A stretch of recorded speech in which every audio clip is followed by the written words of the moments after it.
Very much. I know you've been in this dialogue for a very long time, and that you've been engaged in this, as many of you have been engaged for a very long time on this. You also know my predecessor, in the last time that there was a hearing on this, Senator Coburn, when he came in to this hearing, sat down, said there's a waste of time, and walked out. And I know y'all had... A man of few words. Yes. I know that y'all had multiple conversations on things you could agree on. I know this was also an area that you had strong We disagreement. had a great friendship. He was a good talker. I was a good listener. Yeah. Well, I appreciate the dialogue on this, and to be able to go through it. Obviously, this has been a point of conversation for many people for a very long time, to be able to talk about this. I want to begin with a larger question on this, and that is the issue of retrocession. Obviously, we've walked through this area before as a nation, that the southern portion of the District of Columbia retroceded back to Virginia in 1846. I think just about everybody on the panel has mentioned that so far today, to be able to discuss retrocession. What is the barrier to retrocession with Maryland today? Mr. Pellin? Yes, thank you, Senator Lankford.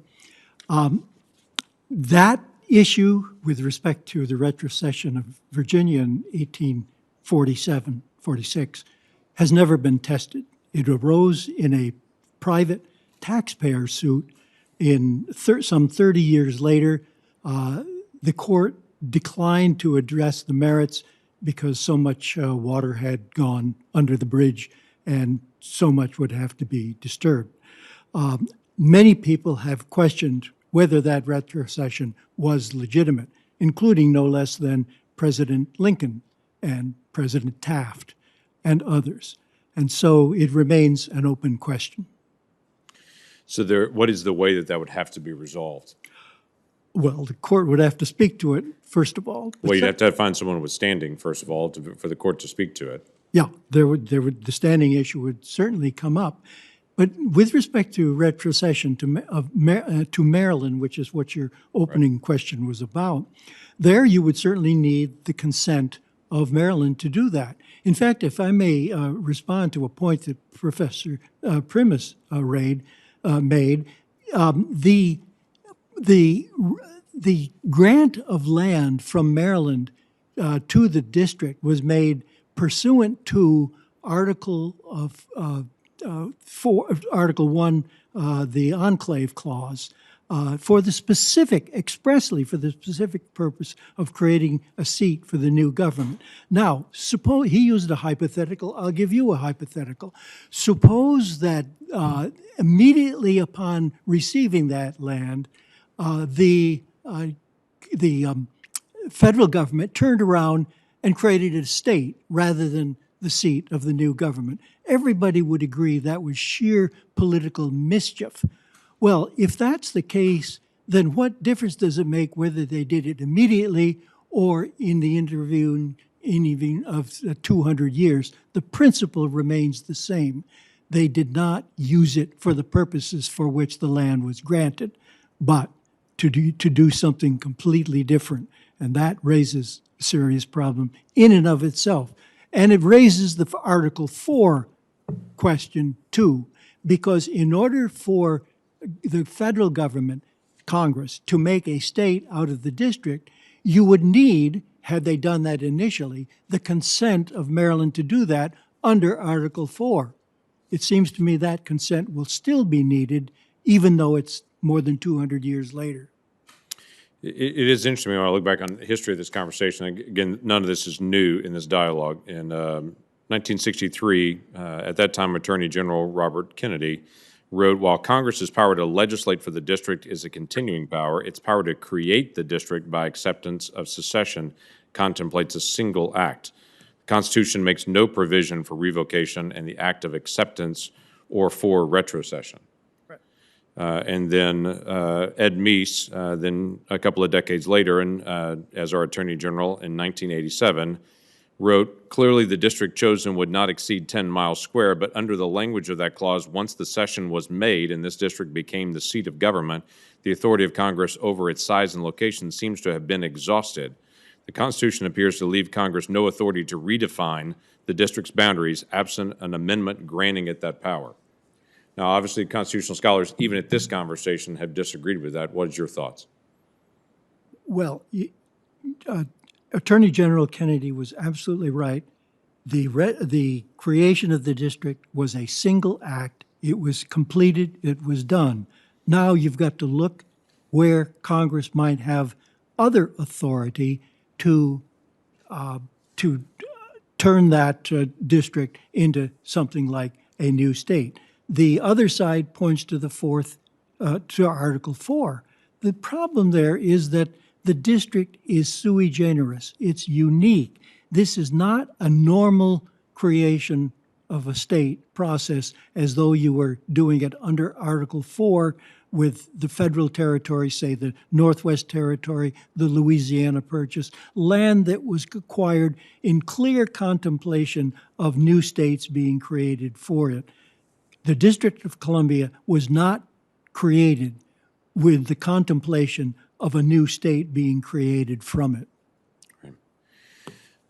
Mayor Bowser, it's good to see you again. We've had the opportunity to be able to chat for several years now, so it's good to see you again. Let me ask you a couple of questions on this as well. Were you surprised at the original design of the transition of leadership, that the mayor, whoever the mayor is, at whatever time that this would automatically become governor in that transition? Obviously, the federal officials would have to go under an election, but at that point, district leadership would become state leadership and be an automatic transition. Is that surprising to you just in the structure of it? We convened a constitutional convention, Senator.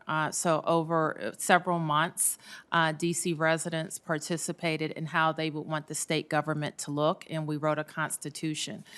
In that constitution, we expanded democracy by adding more state legislatures, which is important, but also just converted the existing elected officials to seats. In the Constitution also contemplates the election of the new state representatives and the federal officials. Okay. Let me follow through on one more issue that is connected but not connected on this. Washington, D.C. during the pandemic time period had the most strict religious liberty restrictions of all across the United States, with the limitations for gathering of people of faith to be able to gather indoors. There was a lot of pushback that happened. You eventually changed that and opened that up a little bit, but it was still a very, very strict non-allowance, I guess I should say, for people of faith to be able to meet, whether it was last Easter or other times to be able to gather and to be able to go through all these. They're just their normal faith gathering time period. You have to know that Congress overwhelmingly passed in 1993 the Religious Freedom Restoration Act. And it's interesting to me during this time period in this conversation, Delegate Norton introduced H.R. 4023, which would amend the Religious Freedom Restoration Act and would take out the applicability of that to Washington, D.C. That Washington, D.C. would no longer fall under the Religious Freedom Restoration Act as the rest of America would. And watching what happened for the limitation of people of faith during the time of the pandemic. I'm trying to figure out if this became a new state, kind of the direction that this seems to be headed for people of faith to be able to live out their faith. Now, I have no belief that you're trying to limit people from having faith in D.C., but it was odd during this season of the pandemic to see such strong limits on people of faith gathering together. Can you help me understand that? Well, certainly. The limits were, the COVID restrictions were for everybody. And I don't have to tell you that we faced a 100-year pandemic. Right. And I am very proud of D.C. residents, businesses, houses of worship who followed health guidance and allowed us to crush this virus. That's why I can sit here today with D.C. fully open. And I know that we saved lives by flattening the curve, keeping people out of the hospital and intensive cares, and making sure our first responders could respond to the virus. So I'm proud of the work that we did. Certainly, what health guidance told us, senators, were that some indoor spaces were more of a risk for transmission of the virus than others. And unfortunately, churches were among them.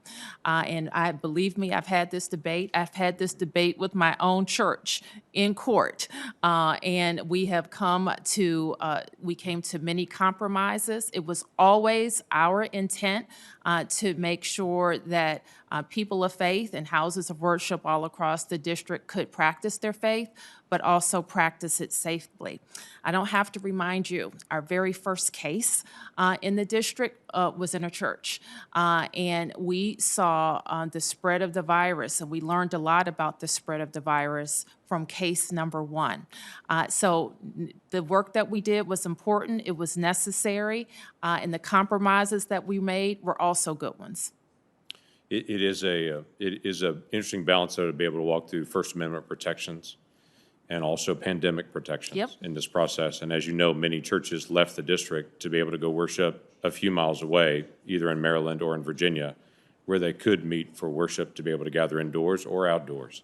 And I understand as a mayor, you make difficult calls, but there is a unique protection for people of faith to be able to live out their faith and be able to guard that. So I appreciate the dialogue. Sure. And let me yield back time. I apologize for going a little bit long.